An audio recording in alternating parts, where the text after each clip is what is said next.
კოლეგებო, ძალიან გთხოვთ, დარბაზში, ქალბატონო რიმა, დარბაზში ძალიან გთხოვთ. საშუალება მიცეთ მათ, ვინც ჩაწერილები არიან, გააკეთონ პოლიტიკური განცხადებები. შემდეგი გახლავთ ქალბატონი თეონა აკუბარდია. ქალბატონო რიმა, ძალიან გთხოვთ. ქალბატონი თეონა აკუბარდია მოусმინოთ, შემდეგ იქნება ქალბატონი მაკა ბოჭორიშვილი. მებით ძალიან სამწუხაროა ის, რასაც ვისმენთ, ისევე როგორც ის, რაც ქვეყანაში ხდება. დღეს აბსოლუტურად განსხვავებულ საქართველოზე მინდა გავაკეთო განცხადება და იმ წარე რეალობაზე, რომელზეც სამწუხაროდ მსჯელობა არ არის, ეს არის რუსული ოკუპაცია და ეს არის ის გაუცადრისი მდგომარეობა, რა მდგომარეობაშიც ჩვენი მოქალაქეები საოკუპაციო ხაზთან ცხოვრობენ. ქალბატონი ციცო ელიაშვილის სახელით მინდა მოგმართოთ. ეს ქალბატონი 2013 წლიდან ცხოვრობს სოფელ ზარდიანთკარში და 2012 წლიდან, როდესაც ეთნიკურად ქართულმა მოსახლეობამ შეძლო დაბრუნება სოფელში, მას შემდგომ ამ სოფლებში ჩვენს მოქალაქეებს აწვიმთ და ეს არის აგვისტოს ომის დროს დაზარალებული ოჯახები, 30 ოჯახზე არის საუბარი, რომელთაც 2021 წელია და მთავრობამ ვერ შეძლო, რომ მათ სახლებში არ აწვიმდეთ და მათ სახლები არ იყოს იმ რისკის წინაშე, რაც სიცოცხლისთვის არის შეუთავსებელი და საშიში. მინდა მივმართო როგორც პარლამენტს, ტერიტორიული მთლიანობის კომისიას, ისევე მთავრობას და მათ შორის გორის მუნიციპალიტეტს მე გამოვითხოვე წერილი ამ ზარდიანთკარის პრობლემასთან დაკავშირებით ინფრასტრუქტურის სამინისტროდან. ივლისში შეიქმნა იყო კომისია სამთავრობო 22 ნომერი 22 სხდომა ყოფილა გორში, სადაც იყო დაპირება, რომ ზარდიანთკარელებს წელს მაინც მოუვარდებოდათ ეს პრობლემა და ისინი შეძლებდნენ ზამთარში ცხოვრებას ისე, რომ მათ აღარ აწვიმდეთ და ქარი არ შესდიოდეთ სახლებში, თუმცა ამ წერილითაც დღეს ირკვევა, რომ ჯერ კიდევ გორის მუნიციპალიტეტმა ხარჯები უნდა დათვალოს და ჯერ კიდევ ამ მოქალაქეებმა არ იციან, როდის ეღირსებათ გადახურული სახლები და როდის ეღირსებათ ღირსეული პირობები.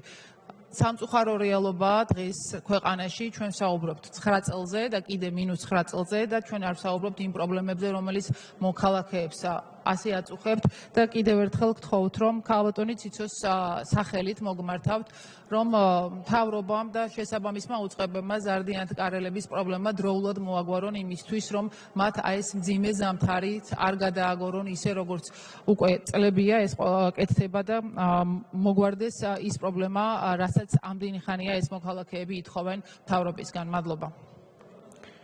ქალბატონი მაკა ბოჭორიშვილი, შემდეგ ბატონი იაგო ხვიჩია. მადლობთ. ძვირფასო კოლეგებო, გასულ კვირას კოლეგებთან ერთად ვიმყოფებოდით ლისაბონში და შემდეგ ბრიუსელში. ორივე ვიზიტის მთავარი მიზანი გახდათ საქართველოს ევროკავშირსა და ნატოში გაწევრიანების საკითხის ლობირება და ევროპელ კოლეგებთან სამომავლო გეგმებზე საუბარი და მსჯელობა. ვიზიტები დატვირთული იყო მრავალი საინტერესო შეხვედრით, მოვისმინეთ საქართველოს მხარდამჭერი გზავნილები ჩვენი კოლეგების მხრიდან, ჰქონდა ღია დისკუსია ჩვენს წინაშე მდგარი გამოწვევების შესახებ და განვიხილეთ შემდგომი თანამშრომლობის კონკრეტული გეგმები. კერძოდ, მომავალ წელს საქართველოსა და პორტუგალიას შორის დიპლომატიური ურთიერთობების დამყარების 30 წლისთავი უნდა აღინიშნოს და შევთანხმდით, რომ ეს საიუბილეო თარიღი მაქსიმალურად გამოვიყენოთ ორმხრივი ურთიერთობების გასაღრმავებლად, სავაჭრო ეკონომიკური ბიზნეს კავშირების განმტკიცების, ტურიზმის, კულტურის და განათლების სფეროში თანამშრომლობის გაძლიერებისა და საქართველოს ევროპული და ევროატლანტიკური ინტეგრაციის ხელშეწყობისთვის. ამ მიზნით მომავალ წელს პორტუგალიის პარლამენტის დელეგაცია მოვიწვიეთ საქართველოში. ნატოში შეხვედრა ჰქონდა გენერალური მდივნის ახლადანიშნულ სპეციალურ წარმომადგენელთან, რომელიც დღეს უკვე საქართველოს სტუმრებს და შეხვედრებს გამართავს საქართველოს ხელისუფლების წარმომადგენლებთან. განვიხილეთ ევროპარლამენტში საქართველოს საკითხზე მომხსენებლის ბატონი სვენ მიქსერის ვიზიტის საკითხი, რომელიც ნოემბრის დასაწყისში ეწევა საქართველოს. ასევე ევროპარლამენტის თავდაცვისა და უსაფრთხოების პროცედურის ქვეკომიტეტის თავმჯდომარესთან ვიმსჯელეთ კომიტეტის დელეგაციის საქართველოში ვიზიტის შესაძლებლობებზე, რომელიც საქართველოს სავარაუდოდ მომავალი წლის დასაწყისში ეწევა. როგორც ევრონესტის საპარლამენტო ასამბლეის თავმჯდომარეს საუბარი მქონდა ჩემს კოლეგა ევროპარლამენტარებთან აღმოსავლეთ პარტნიორობის სამიტამდე ერთობლივი ღონისძიებების დაგეგმასთან დაკავშირებით, რაც მიმართული იქნება საქართველოს ინტერესების სამიტის შედეგებში მაქსიმალურად ასახვისაკენ. აქვე მოგახსენებთ, რომ ევროპარლამენტარები საქართველოში ადგილობრივი არჩევნების მეორე ტურსაც დააკვირდებიან. ჩვენი ევროპელი პარტნიორების მოლოდინია, რომ არჩევნების მეორე ტურიც მშვიდ გარემოში და საერთაშორისო სტანდარტების შესაბამისად ჩატარდება. ჩვენს პარტნიორებთან განვიხილეთ არჩევნების შემდგომი დღის წესრიგი, რომელიც მიმართული იქნება ქვეყნის ევროინტეგრაციის მიზნების მიღწევისკენ. ძვირფასო კოლეგებო, აქვე მსურს გამოვეხმაურო ევროკავშირის ინსტიტუტების ხელმძღვანელების სახელზე მომზადებულ მიმართვას, რომელსაც სხვა ყოფილ სახელმწიფო მოხელეებთან ერთად ევროპარლამენტის რამდენიმე ამჟამინდელი წევრიც აწერს ხელს, რომელიც გამოხატავს პირადი ურთიერთობების საფუძველზე შექმნილ სუბიექტურ მოსაზრებას საქართველოსთან მიმართებაში. როგორც საქართველოს ამაყ მოქალაქეს არ მაქვს სურვილი ჩემი ქვეყნის პრეზიდენტები ან სახელმწიფო მოხელეები მოღვაწეობის შემდეგ იქ ხვდებოდნენ, სადაც დღეს საქართველოს მესამე პრეზიდენტი იმყოფება.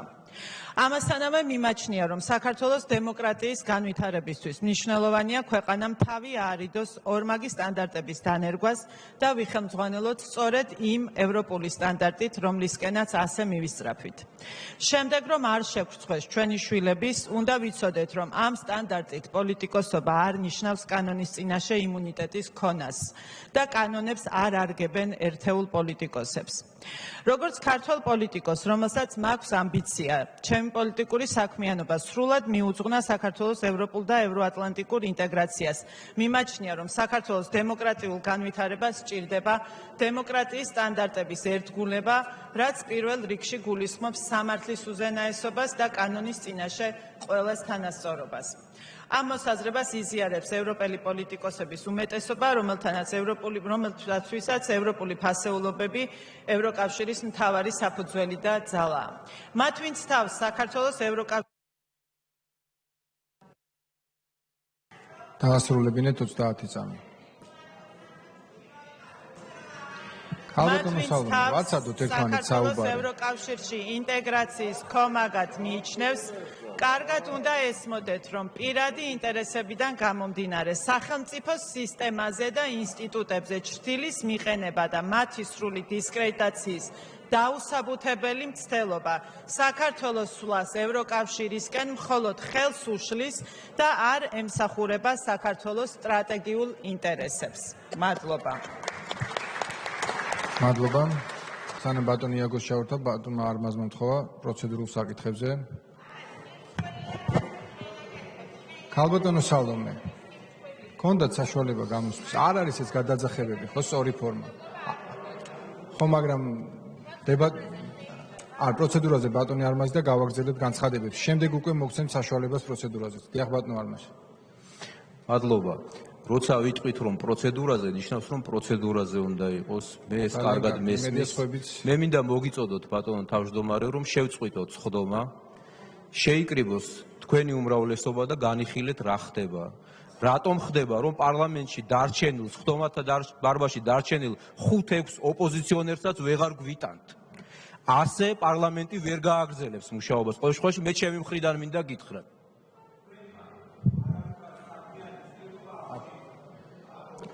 ბატონო არმაზ, სხდომას რა თქმა უნდა ვერ შევწყვიტავთ და ეს შეგვიძლიათ მე ესაუბროთ უმრავლესობის წარმომადგენლებს ამ საკითხში. ბატონი იაგო ხვიჩია, შემდეგ იქნება ბატონი ბეჟან წაკაძე. მოგესალმებით კოლეგებო.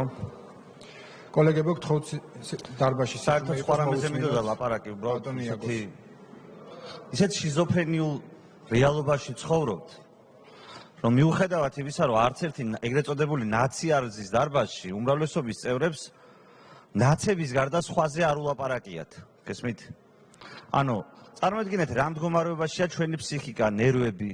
ზოგადად სად ცხოვრობთ, მაშინ, როდესაც საერთოდ არც ერთი წარმომადგენელი პარტიის არ ზის დარბაზში და, ეძებენ ყოფილი ნაციონალური მოძრაობის წევრებს, რომ წამოაძახონ ნაციონალური მოძრაობის წევრობა.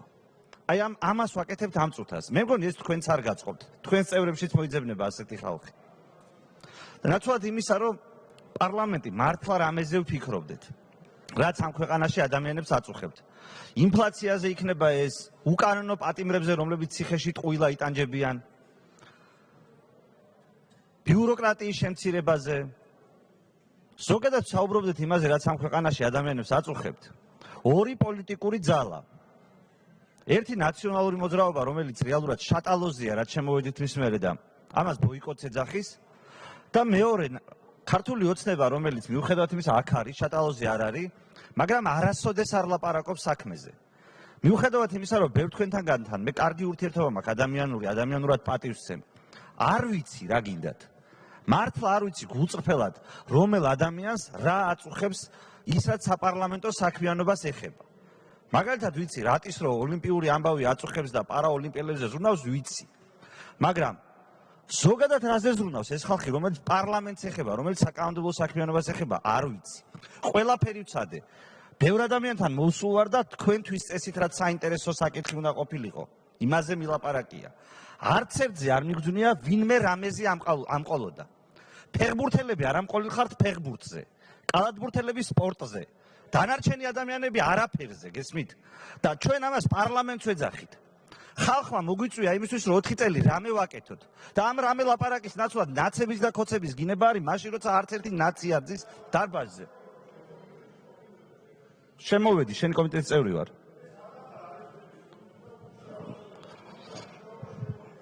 არა, მე დამოკიდებულებაზე ვიძახი, მიშა, არა იმაზე, რა ქვია, კომიტეტის წევრობაზე. ზოგადად, მართლა რა გავაკეთოთ იმისთვის, რომ პარლამენტის წევრები არ მინდა ამ კლოუნადაში მონაწილეობა, სადაც ქოცნაცების გარჩევის მეტი არაფერი არ ხდება. როდის უნდა დავიწყოთ რამეზე ფიქრი? აი, ქართველ ხალხს რო ღვინის წარმოებას ვასწავლით. კანონ პროექტები რო გვაქვს შემოტანილი, ღვინო როგორ უნდა მოხადონ, ეტიკეტი როგორ უნდა გააკრონ და დანარჩენი რო ღვინო დაარითულება და გაყიდვა რო არ შეიძლება. ეს ხო გასაგებია, რასაც ნიშნავს. მაგალითად, საუბრობ ძეგლის დისკრიმინაციულ დაზიანებაზე, ამას ვკრძალავთ. რაღაცა სიგიჟეები დევს ჩემს თვალწინ, რომელიც არავის არ აინტერესებს. ვხედავ სახელმძღვანელებს, რომლებიც კანონ პროექტის ინიციატორები არიან და ვიცი, რომ ამ ხალხს ეს კანონ პროექტი არ აინტერესებს. იმიტომ რომ ეს შეუულებრივად ბიუროკრატიის მიერ მომზადებული კანონ პროექტია, რომელიც შემოიტანა და ვიღაც ავტორი უნდა ყავდეს. მაგრამ თქვენ რა გაინტერესებთ? აქ რისთვის ვარ ჩეკრებილი, რისთვის აგვირჩია ქართველმა ხალხმა, იმისთვის რომ ნაცები და ქოცები ვეძახოთ და აი რა ვიცი, მარტო იმაზე ვილაპარაკოთ, ჩვენ რა გვინდა, არჩევნებზე ვინ მოიგო, ვინ წააგო, ვინ როგორ გალახავს და დაამარცხებს მეორეს.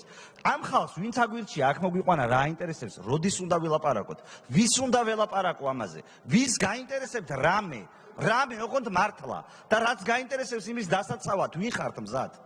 თქვენივე თანაგუნდელებისგან ვიხართ მზად. როგორ შეიძლება ამის გაგრძელება? ამ საგიჟეთში ყოფნა რამდენი ხანი შეიძლება? მადლობა ყურადღებისთვის. მადლობა ბატონი ბეჟან წაქაძე, შემდეგ იქნება ბატონი მიხეილ დაუშვილი. სალმებით. მოგესალმებით კოლეგებო. მინდა საარჩევნო თემას შევეხო და გავაგზავნო ჩემი კოლეგების პათოსი არჩევნებთან დაკავშირებით. მე მინდა მივესალმო ჩემს სამაჟორიტარო ოლქის მუნიციპალიტეტების მოსახლეობას, ჩემს ოგრიბელებს, თერჯოლებს, ზესტაფონებს და ბაღდათელებს და მადლობა გადაუხადო იმისათვის, რომ 9 წლის განმავლობაში ვერ შეედგა ქართულ ოცნებას და ყველა 8 არჩევნები ჩაატარა და ყველანი მოიგო. ყველანი დამთავრდა ქართული ოცნებით გამარჯვებით. მადლობა მათ ამისათვის. ჩვენ დემოკრატიულად ნამდვილად 4 მუნიციპალიტეტში ჩატარდა არჩევნები, 4 მუნიციპალიტეტში ქართულმა ოცნებამ დამაჯერებლად გაიმარჯვა და აბსოლუტური უმრავლესობა ყავს საკრებულოში. 4 მუნიციპალიტეტიდან 3 მერმა 55-56%-ით მიიღო ხალხის დობა და ისინი გახდნენ მერები. დაგვრჩა ბაღდათის რაიონი, სადაც აი სულთა დემოკრატიული პრინციპებით, მეგობრებო, 49 და 76%. 51 ხმა დააკდა მერს, რომ პირველი ტური გადაელახა. და როდესაც საუბარია როგორ ჩატარდა არჩევნები, აი სწორედ ერთადერთი მაგალითი ეს არ არის ბაღდადი. ძალიან ბევრ რაიონებში, მუნიციპალიტეტებში ესეთი შედეგი დამთავრდა. სულ რამოდენიმე ათეული ხმა დააკდა და სწორედ ეს არის დემოკრატიის პრინციპები და სწორედ ასე ტარდება ჩვენთან არჩევნები. გასული წლის არჩევნებში 80,000 ამომრჩევლიდან 151 ხმა დამაკდა, რომ პირველ ტურში გადავსულიყავი. აი სწორედ ამის შემდეგ ცოტა უხერხულია რომ საუბრობთ არჩევნების გაყალბებაზე და მე მინდა მივმართოთ ჩემს ბაღდათელებს, რომლებიც მეორე ტურში არიან გადასული და მე დარწმუნებული ვარ, ჩვენ ბაღდათში უამრავი რამ გავაკეთეთ, უამრავი ხიდები, უამრავი გზები, ფაქტიურად დასრულდა გზების რეაბილიტაცია მთელ სოფლებში. დავხსია ეხლა შესასვლელი ჩიხები, რომელსაც ჩვენ ბაღდათელებო მინდა გითხრათ, რომ აუცილებლად გავაკეთებთ. გაზიფიკაცია დასრულებულია 98%, ხოლო 2 სოფელია დარჩენილი, ამასაც გავაკეთებთ. ამიტომ მეგობრებო, აბსოლუტურად ყველა მუნიციპალიტეტში და მათ შორის ბაღდათში ჩვენ გვაქვს აბსოლუტური უმრავლესობა საკრებულოში. ამიტომ ჩემო ბაღდათელებო, თქვენს მიერ არჩეული დეპუტატები ელოდებიან მერის არჩევნებს, ბატონ კახა ენუქიძის არჩევნებს, რომელიც ბაღდათელია და თელი მისი ცხოვრება, მის ახალგაზრდა კაცია ჩართული ამ პროცესებში, რასაც ბაღდათის აღმშენებლობა ჰქვია. და მე გარწმუნებთ, მეგობრებო, ყველანი 4 წლის შემდეგ გაცილებით უფრო ლამაზ, უფრო მშვენიერს, ისედაც ლამაზია ბაღდათი, უფრო ლამაზ ბაღდათს მივიღებთ 4 წლის შემდეგ და ეს იქნება ყოველწლიურად. და თქვენ იცით რა უამრავი საქმე გვაქვს გასაკეთებელი. ჩვენ არ გვინდა რევოლუციური კომიტეტები არც რაიონსა და ქალაქში. ამიტომ მე დარწმუნებული ვარ და მოგიწოდებთ მეგობრებო, თელ საქართველოს მოუწოდებ. ბრძოლის შემდეგ ჩვენ მოვიგეთ დიდი ბრძოლა. ბრძოლის შემდეგ რჩება ნარჩენები. ამიტომ 30 ოქტომბერს უნდა მივიდეთ ყველანი არჩევნებზე და გამოვხატოთ ჩვენი დამოუკიდებლობა მასთან დაკავშირებით და დავასრულოთ ეს იწილო-ბიწილო, დავასრულოთ და შევქმნათ ქვეყანა, რომელსაც ნამდვილად ისურვებდა ყველა ქართველი ერი. და მე მინდა ბატონ არმაზ ახვლედიანს მინდა დავეთანხმო იმაში, რომ ნამდვილად ჩვენ უნდა ვიკამათოთ, უნდა ვიმსჯელოთ, მაგრამ ერთმანეთი ნამდვილად უნდა გვიყვარდეს. სიყვარული გადაარჩეს ყველა ჩვენთაგან და სრულიად საქართველოს. მინდა გვიყვარდეს მეგობრებო ერთმანეთი, მაგრამ კამაც და იმ წასulis გახსენებას იმიტომ უნდა გავიხსენოთ, რომ არა 30 წამი დაასრულებინეთ. რომ სამ ქვეყანაში აღარ განმეორდეს ის პროცესები, რაც გასულ წლებში იყო ქვეყანაში. ამიტომ სიყვარულისკენ მოგიწოდებთ, მაგრამ ეს არასდროს არ უნდა დავივიწყოთ. მადლობთ. მადლობა. ბატონი მიხეილ დავშვილი, შემდეგ იქნება ბატონი ირაკლი ქადაგიშვილი. მოგესალმებით. ესე იგი, რამდენიმე საკითხი. დღეს ჩვენი მოქალაქეების მთავარი დაკვეთა ჩვენ მიმართ ზოგადად პარლამენტის მიმართ, მთავრობის მიმართ ეს არის განვითარება. მაგრამ სამწუხაროდ ამის გარდა ყველაფერზე ვზრუნავთ და ამის გარდა ყველაფერზე ვსაუბრობთ. მაგალითისთვის თუ გადავხედავთ რა ხდება კოვიდის მიმართულებით, ფაქტია რომ ძალიან მძიმე სიტუაცია გვაქვს. შევხედავთ ინფლაციას, მაგალითად ბოლო 3 თვის ინფლაცია ავიღოთ, გვაქვს ორნიშნა ციფრები. რეალობა არის ის, რომ მაგალითად ძირითადი მოხმარების პროდუქტებზე, საკვებზე, მედიკამენტებზე, საწვავზე ფასები არის კატასტროფულად გაზრდილი. თუ შევხედავთ რა გვაქვს უმუშევრობის მაჩვენებელი, ვნახავთ, რომ 10,000-ობით ჩვენი მოქალაქე უმუშევარია, სამუშაო ძალას გულისხმობ. შევხედავთ სოციალური დახმარების მიღებთა რაოდენობას და ვხედავთ, რომ ეს რაოდენობა ყოველდღიურად იზრდება. ეს ნიშნავს, რომ ადამიანები ღარიბდებიან, მათ ყოველდღიურად უფრო და უფრო მეტად უჭირთ ცხოვრება. და ამ დროს რეალობა რა გვაქვს? რეალობა გვაქვს ის, რომ ვხედავთ მხოლოდ და მხოლოდ პოლიტიკურ შოუს. ერთი მხრივ ორგანიზაცია ოცნების და მეორე მხრივ ნაციონალური მოძრაობის შესრულებით. მიუხედავად იმისა, რომ ამ შოუში და ამ ოთახში ნაციონალური მოძრაობა ფიზიკურად საერთოდ არ იმყოფება, ოცნება ქმნის ისეთ სიმულაციას, რომ მაინც ორივე აი თქვენ ხართ მთავარი აქტორები და თქვენს ირგვლივ ტრიალებს ეს ქვეყანა და სინამდვილეში მოცემულობა არის ის, რომ ამ ყველაფერს ერთიც და მეორეც აკეთებთ მხოლოდ და მხოლოდ იმ ძალაუფლების შესანარჩუნებლად, რომელიც თქვენ გააქვთ ნებისმიერ ფასად. და ამ ყველაფრის ფონზე მთავარი და ყველაზე პრობლემური რეალობა არის ის, რომ აი თქვენ ადამიანი უბრალოდ აღარ გაინტერესებთ, აღარ გახსოვთ და არც გინდათ რომ გახსოვდეთ, იმიტომ რომ თქვენი ამოცანა ადამიანის ინტერესები კი არ არის და მათზე ზრუნვა. თქვენი ამოცანა ერთადერთი არის ძალაუფლების შენარჩუნება. ეს არის დღეს მთავარი პრობლემა და როდესაც გეუბნებით რომ ლეგიტიმაციის პრობლემა გაქვთ, რაღაცა აი ამას გულისხმობთ სწორედ რომ ადამიანების ნდობა აღარ გაქვთ, იმიტომ რომ ადამიანები აღარ გახსოვთ, იმიტომ რომ დაივიწყეთ. უბრალოდ გვითხრით, გეგმა რა გაქვთ? აი ამ ადამიანებს, ვისაც ყოველდღიურად ამდენი პრობლემა აქვს, მათ რას სთავაზობთ? რა გეგმას უსახავთ? რა გამოსავალს აჩვენებთ? ამაზე გვესაუბრეთ. ნაციონალური მოძრაობის დასრულებაზე რო გვესაუბრებით 9 წლის თავზე, ხალხო. ამ ადამიანებს რას ეუბნებით, ვისაც დახმარება სჭირდება, ვისაც განვითარება სჭირდება, ამ ადამიანების მიმართ რა პასუხი გაქვთ? თორე ეს ნაციონალური მოძრაობა აგერ წლის დასაწყისში თითქმის დასრულებული იყო, მაგრამ ისევე თქვენ აღორძინეთ, ისევე თქვენ გააცოცხლეთ, ფეხზე დააყენეთ, მიშა ჩამოუყვანეთ და ეს არის რეალობა, რაშიც ვცხოვრობთ და ხა თუ გინდათ საქმეზე საუბარი, მაშინ ვისაუბროთ საქმეზე. თუ არა და სამწუხაროდ დღეს ჩვენ რასაც ვხედავთ, ეს არის მხოლოდ და მხოლოდ პოლიტიკური შოუ. და აი შინაარსზე რო საუბრობთ და საქმეზე ვილაპარაკოთ რო საუბრობთ, ან საქმეს გთავაზობდით დებატების სახით, მაგალითისთვის, სულ რამდენიმე კვირის წინ და ნაცვლად იმისა, რომ დებატებზე გამოსულიყავით, თქვენი ერთ-ერთი ხელმძღვანელი გამოსულიყო და დებატებზე შინაარსობრივ საკითხებზე გვესაუბრა, ამის ნაცვლად მივიღეთ რაღაცა უბინძურესი კამპანია, უბინძურესი პროპაგანდა, რომლის ერთადერთი ამოცანა იყო არაფერი ადამიანებისთვის თვალებში ნაცრის შეყრა და მეტი არაფერი. კიდევ ერთხელ, მთავარი პრობლემა არის ის, რომ ნდობა აღარ გაქვთ და ნდობა აღარ გაქვთ, იმიტომ რომ თქვენ ადამიანები დაივიწყეთ, ადამიანები აღარ გაინტერესებთ. ბატონი ირაკლი ქადაგიშვილი, შემდეგ იქნება ბატონი მამუკა დინარაძე. ჩვენ აქ ახლა ვიყირეთ პოლიტიკური ინფანტილიზმის ძალიან ბევრი მაგალითი. ჩვენი აი ბოლო კოლეგის გამოსვლიდან დავიწყებ, რომ ნაციონალურ მოძრაობას დაასრულებთ თუ ამბობდით. ალბათ კარგად გაიხსენებთ კონკრეტულად ეს ფრაზა მათ ლიდერს რომ ეკუთვნის დღევანდელს. ისაუბრა ინფლაციაზე და ალბათ კარგად გაიხსენებთ ის ბიუჯეტი ვინ შეადგინა, რომელი ბიუჯეტის შედეგიც არის ეს ინფლაცია. ამიტომ, როდესაც ლაპარაკობენ, რომ არ ზის თურმე ნაციონალური მოძრაობა ამ დარბაზში და რატო ლაპარაკობთ ნაციონალურ მოძრაობაზე, ეს არის კიდევ ერთი ნათელი მაგალითი იმისა, როგორი არის პოლიტიკური ინფანტილიზმი. რას ქვია არ ზის? არ ზის იმიტომ, რომ ყველაფერს აკეთებს, რომ საქართველოს პარლამენტი არ არსებობდეს. ყველაფერს აკეთებს იმიტომ, ნაციონალური მოძრაობა, რომ საქართველოში არ არსებობდეს დემოკრატია. ყველაფერს აკეთებს ნაციონალური მოძრაობა იმისთვის, რომ საქართველოში შეიქმნას რევოლუციური რეჟიმი. და ის პოლიტიკოსები, რომლებიც ჰუმანური მოსაზრებებიდან გამომდინარე, ბჭყალებში მომავლისკენ მახედებლები, ნაციონალური მოძრაობის თამაშს თამაშობენ, სწორედ ამ პოლიტიკური ინფანტილიზმით არიან დაავადებულები.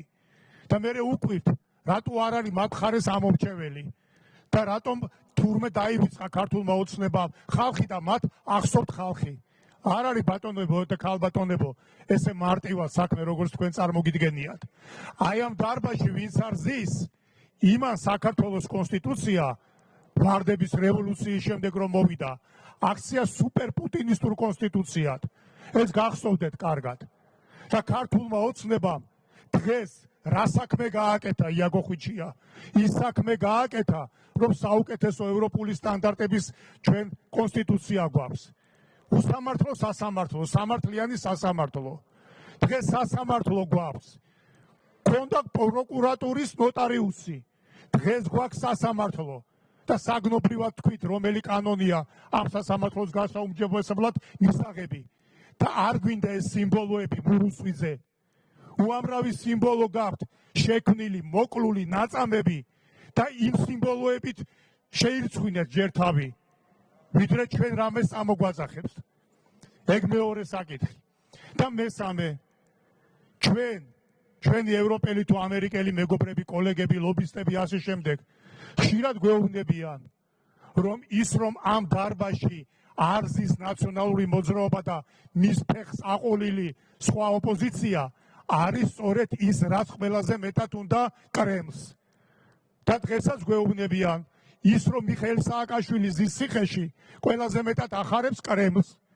ხო და თუ ამდენს ვამბობთ, ცოტა ღრმა ანალიზიც გავაკეთოთ, რატომ მოქმედებს მიხეილ სააკაშვილი მუდმივად ისე, რომ შედეგი ახარებს კრემლს 2008 წელს, 2020 წელს, 2021 წელს. რატომ არის ამ ადამიანის ყველა ქმედება საბოლოო ჯამში კრემლის სიხარული? და მიხვდით ერთხელ და სამუდამოდ, რომ ეს არის ის ავენტურისტი, რომელსაც ყველა მართავს საქართველოს წინააღმდეგ. და ამას უნდა მიხვდეს პოლიტიკური კლასიც და რა თქმა უნდა, ამას ხედავს საქართველოს მოსახლეობას და ისევე როგორც ყველა ავტორიტარიზმი მოდის კეთილის სიტყვით, რეფორმებით და ამთავრებს სრული ძალაუფლებით და ამ ძალაუფლების ტკბობით და მერე საშინელებებით და მერე აი ამ სტოკჰოლმის სინდრომით იმორჩილებს საზოგადოების გარკვეულ ნაწილს, აი ეს სურათი გვაქვს ჩვენ დღეს, რომელსაც ჩვენ აუცილებლად მოვერევით. ეს დასრულდება და კარგად დაიმახსოვრეთ ეს ამბავი, იმიტომ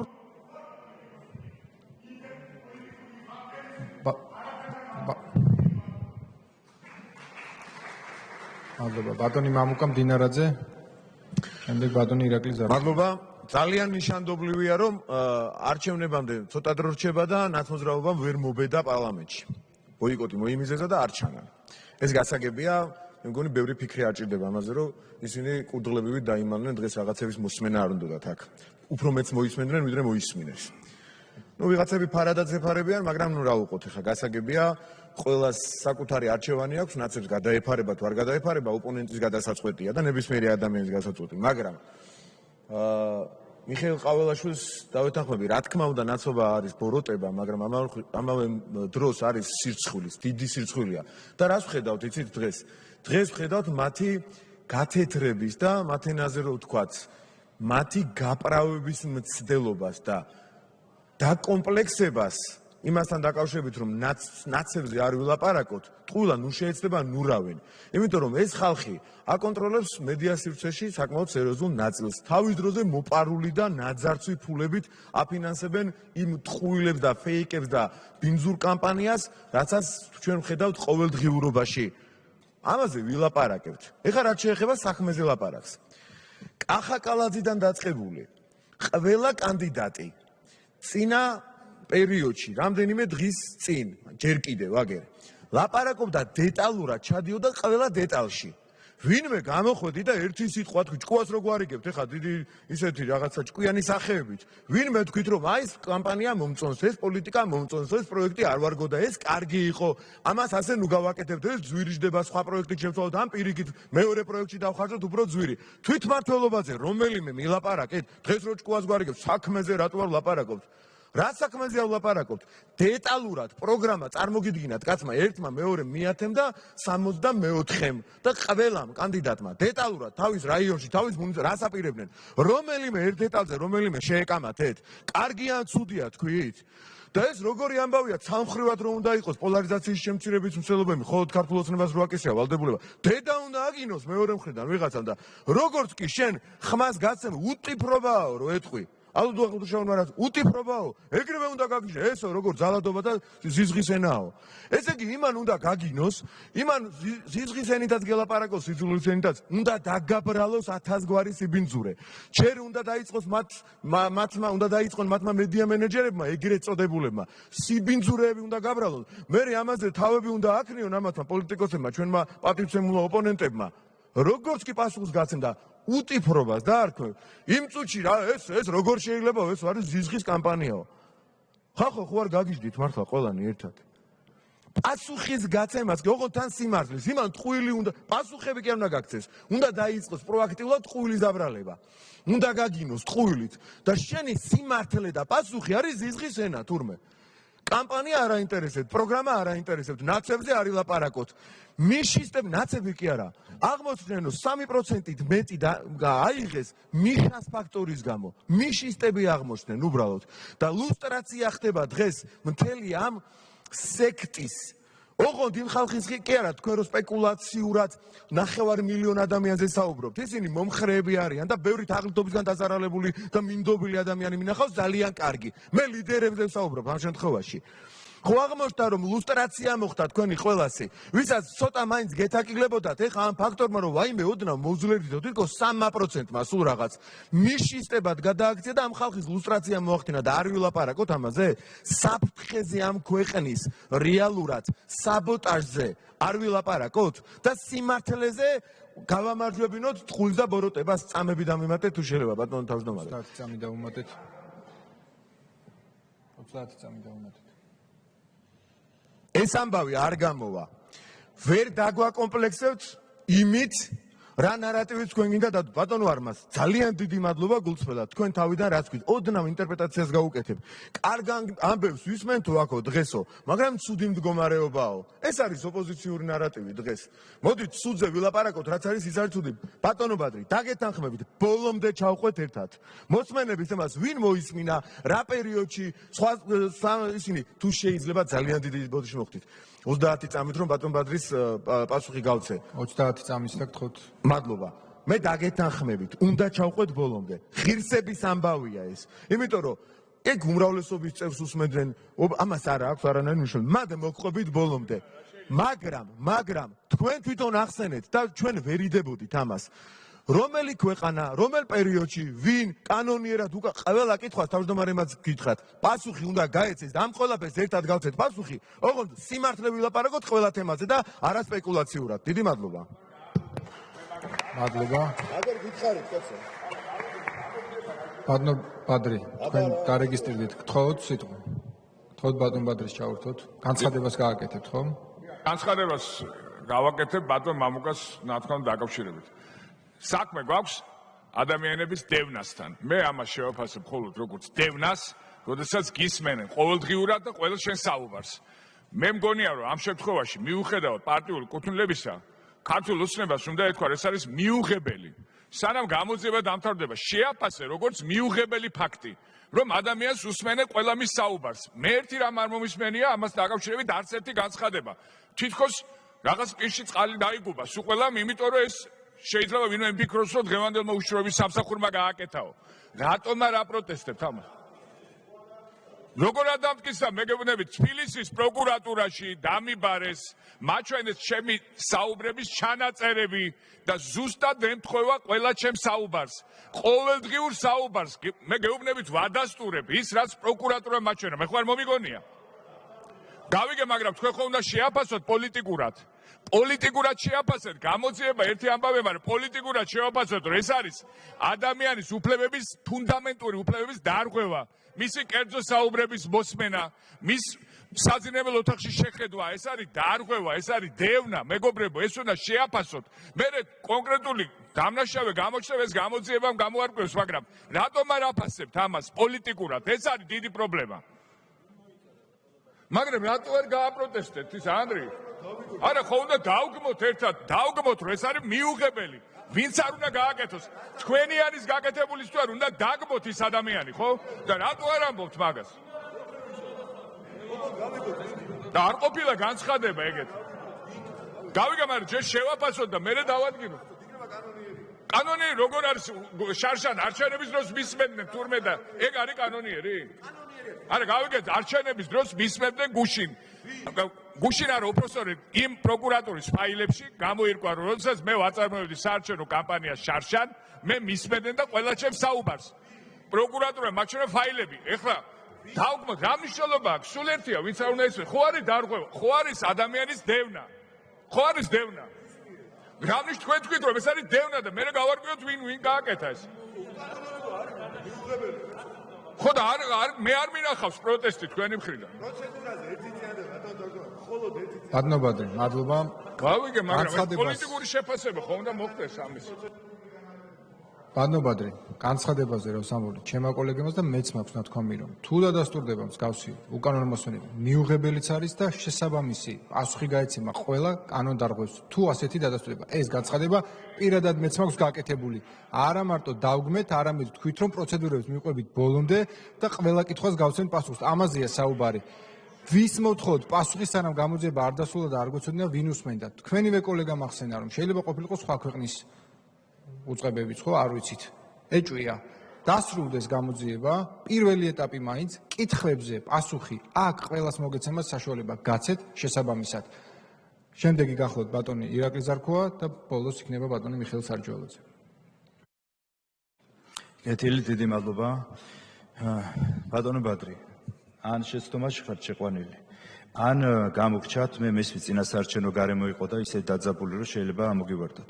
მათ შორის მეც, მათ შორის ჩემმა კოლეგებმაც, ყველამ თქვით, უკანონო მოსმენა ეს არის მიუღებელი, დასაგმობი და ჩვენ ველოდებით გამოძიებას და როცა დაადგენს ამის შემდეგ ეს სიტყვით რაც ვთქვით იმ დღეს და ყოველთვის ვამბობთ. იგივეს გიმეორებ. შეგიძლიათ მარტივად თუ ამის დრო გექნებათ გადაამოწმოთ.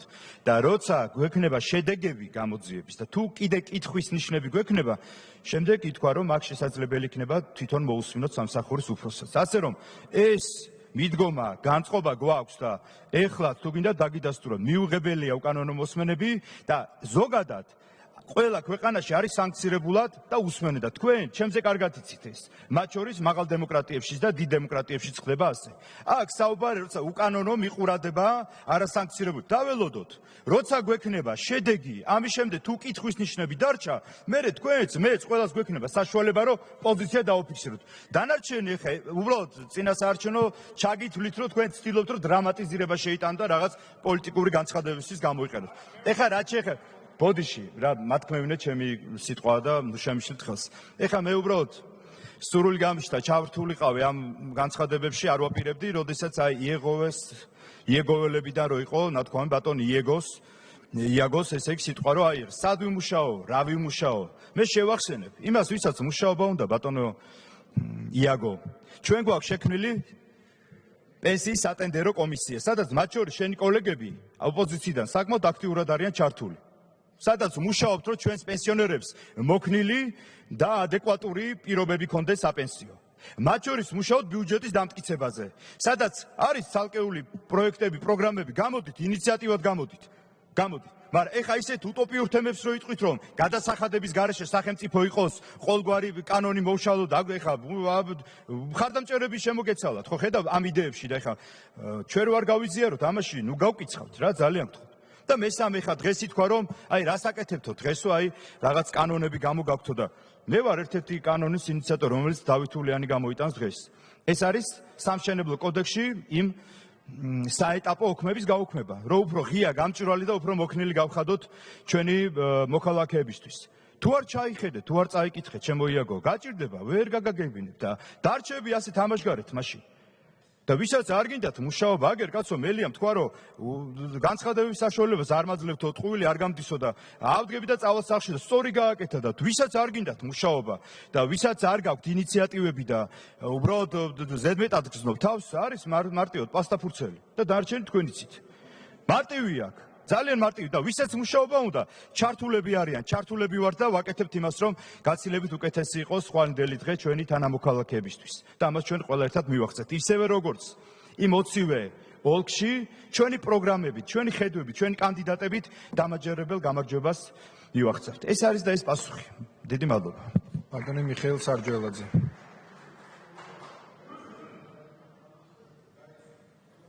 პრინციპში მე რაც მინდოდა მეთქვა ბრძანა ბატონმა ირაკლი ზარქუამ აშკარაა რომ რაღაც მე მგონი საზოგადოების შეცდომაში შეყვანის ესეთი აი ძალიან აგრესიული მცდელობებთან გვაქვს საქმე, როდესაც აყვედრიან ხელისუფლებას და საყვედურს იძახიან ხელისუფლების მიმართ, რომ თითქოს და არ გაკეთდა მკაფიო და ცალსახე შეფასებები იმ საკითხების ირგვლივ, რაც უკანონო მიყურადებას ან უკანონო მოსმენებს უკავშირდებოდა.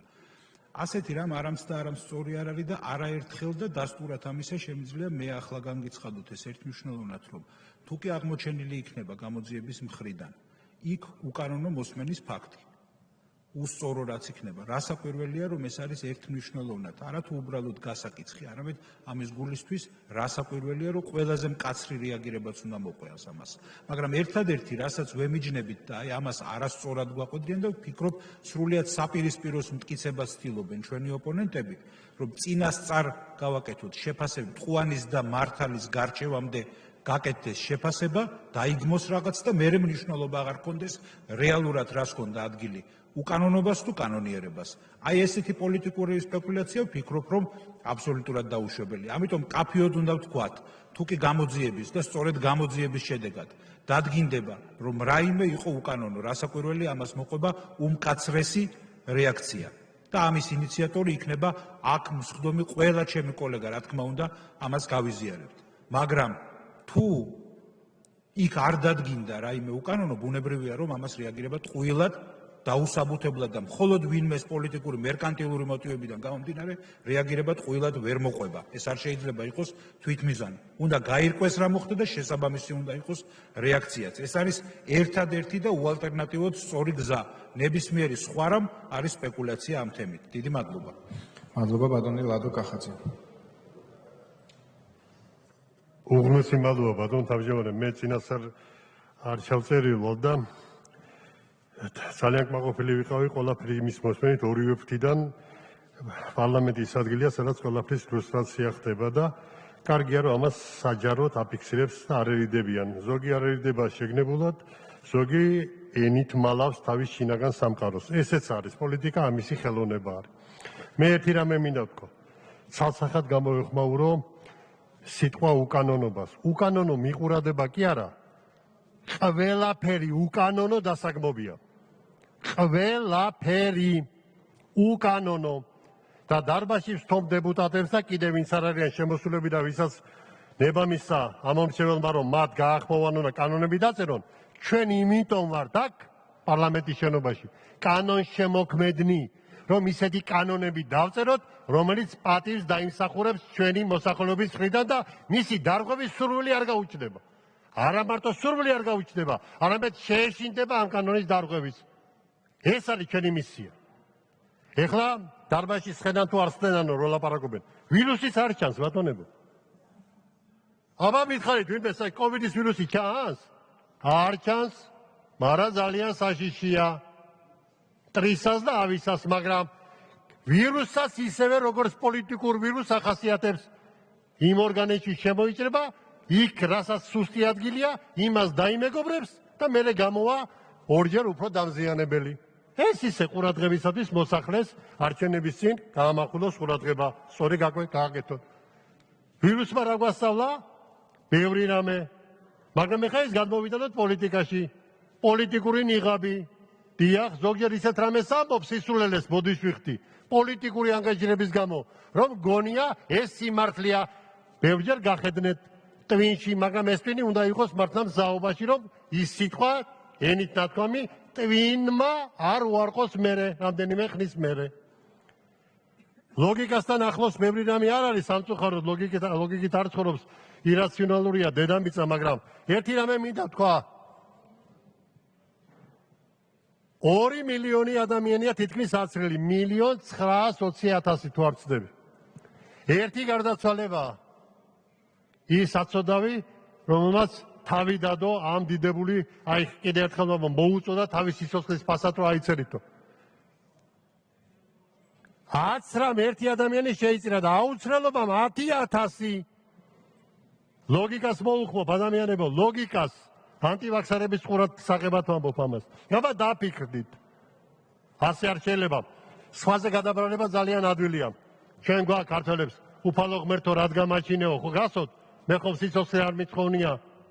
თუ გამაჩინე კიდეც მარჩინეო, არ შეიძლება ასე ცხოვრება. ჩვენ ყველანი აქტიური მონაწილეები ვართ ყველაფრის. ერთმანეთის ხარში დგომაც გჭირდება. ერთმანეთის გაკონტროლებაც გჭირდება, ერთმანეთზე შეძახილი გჭირდება, ერთმანეთზე პაექრობა გჭირდება, კამათი გჭირდება, მაგრამ არა სიძულვილით, სიყვარულით. სამწუხაროდ ვირუსს ახასიათებს. აქ გონია რომ არ ჩანს და სიძულვის თესავს. ძალიან გქოთ პოლიტიკური ველიდან განმდევნოთ სიძულვილის ვირუსი. ეს არის ჩვენი მოვალეობა. მე წამსვლელი თაობის წევრი გელაპარაკებით. ახალგაზრდები მოდიხართ და ძალიან გთხოვთ, ახლავე შემაკავებლად აიცერით იმ სიძულვილზე, რომელიც სიმძლავრეს შემდა სამწუხაროდ ვატყობ ამ თაობაში. გთხოვთ, გაუფრთხილდით თქვენს სახელს, თქვენს ოჯახებს და თქვენს ქვეყანას. დიდი მადლობა. მადლობა ბატონო ლადო, ამით პოლიტიკური განცხადებები დასრულებულია.